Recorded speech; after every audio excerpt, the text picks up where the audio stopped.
আসসালামু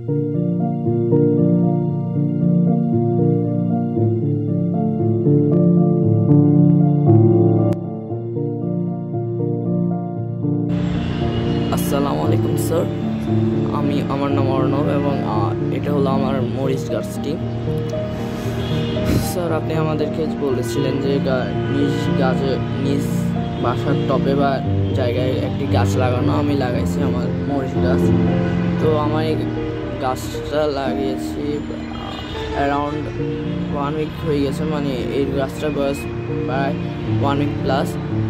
আমার ভিডিওটা আরও আগে বানানোর কথা ছিল, কিন্তু আমি কয়েকদিন অসুস্থ ছিলাম এবং বিভিন্ন কারণে আমি ভিডিওটা বানাতে পারিনি। তো আশা করি আগামী ভিডিওগুলো বানিয়ে ফেলবো। এই প্রথম ভিডিওটি বানাতে একটু সময় লেগেছে। তো আমি এখন যদি আসি আমার গাছের সম্পর্কে, তো আমার গাছটা হচ্ছে একটি মরিচ গাছ।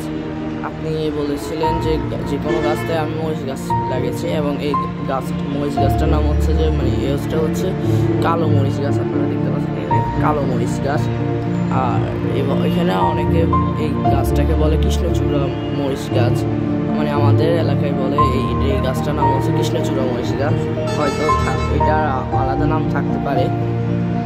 হ্যাঁ, তো আমি শুধু এই গাছটাই লাগাইছিলাম, কিন্তু আব্বু এখানে আরেকটা গাছ লাগাই দিয়েছে, টমেটো গাছ। তো এটা আব্বুর জন্য একটু সমস্যা, তো প্যারা নাই। আমার এই গাছটা সম্পর্কে যদি আসি, তো এখানে প্রথমে দেখতে পাচ্ছেন আমার এখানে প্রথমে এই গাছটার বিভিন্ন পাতা হচ্ছে, মানে নতুন চারা গাছ লাগিয়েছিলাম, তার কারণে এটা এখন আস্তে আস্তে বড় হচ্ছে, আস্তে আস্তে শাখা পোশাখা বের হবে, আস্তে আস্তে বিভিন্ন আরও নতুন নতুন পাতা গজাবে। তো এটা হচ্ছে পাতা গজাচ্ছে বিভিন্ন জায়গায়। পরের ভিডিওতে আমি আরও গাছের বৃদ্ধি সম্পর্কে দেখানো যাবে। তো এটা প্রথম ধাপ হচ্ছে যে পাতা গজাচ্ছে বিভিন্ন এবং কয়েকটি ছোট ছোট ফুলও এসেছে, মানে এখানে একটা এসেছে, এখানে 2টা এসেছে, তা আরও কয়েকটা ফুলের আসতেছে। তো এই ফুলগুলোর মাধ্যমে ফুল প্রসেস করে যাবে, তারপর এখানে পরাগায়নের মাধ্যমে আমাদের এখানে মরিচ গাছটা আরও মরিচ হবে। মরিচ গাছ বলে দিচ্ছি, তা আরও মরিচ হবে, এরকম হতে হতে আরও কয়েকটি মরিচ গাছ হবে।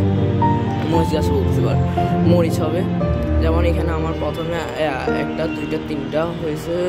এর যখন কিনেছিলাম তখন মেবি 3টা ছিল। হ্যাঁ, এটা ছিল, সরি 2টা ছিল, এটা ছিল আর এটা একটু ছোট ছিল, তখন তেমন বড় ছিল না। তখন এটা আর এটা নতুন হয়েছে। আমার এই মরিচ গাছ, আর এটা হচ্ছে আমার টমেটো গাছ।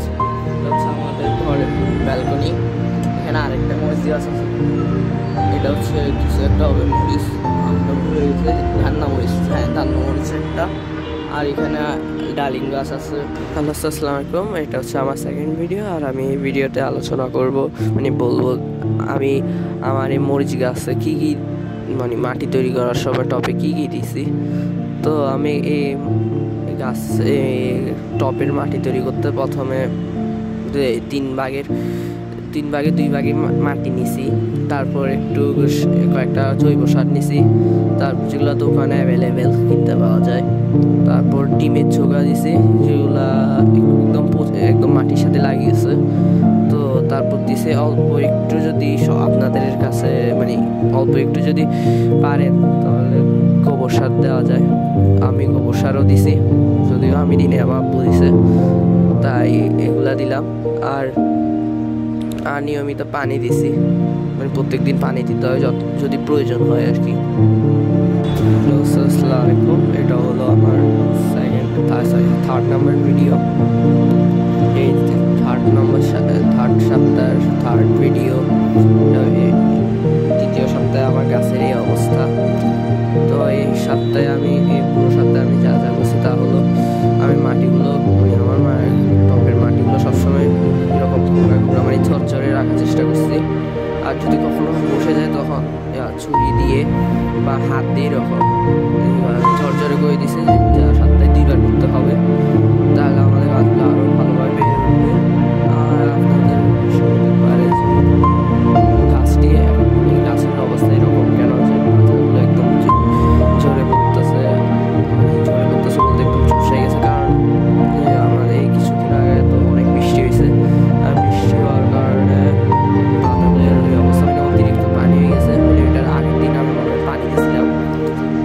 তারপরের দিন বৃষ্টি হয়েছে, যার কারণে অনেক পানি হয়ে গেছে।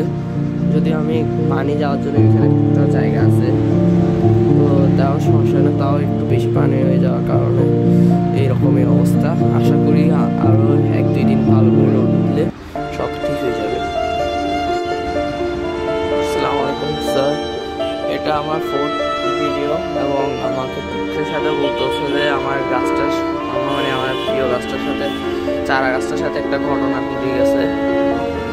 মানে দেখতে যাচ্ছেন এটা কি অবস্থা হয়ে গেছে গাছটার, পুরো ভাঙ্গি ছড়ি একদম শুকাই টুকাই।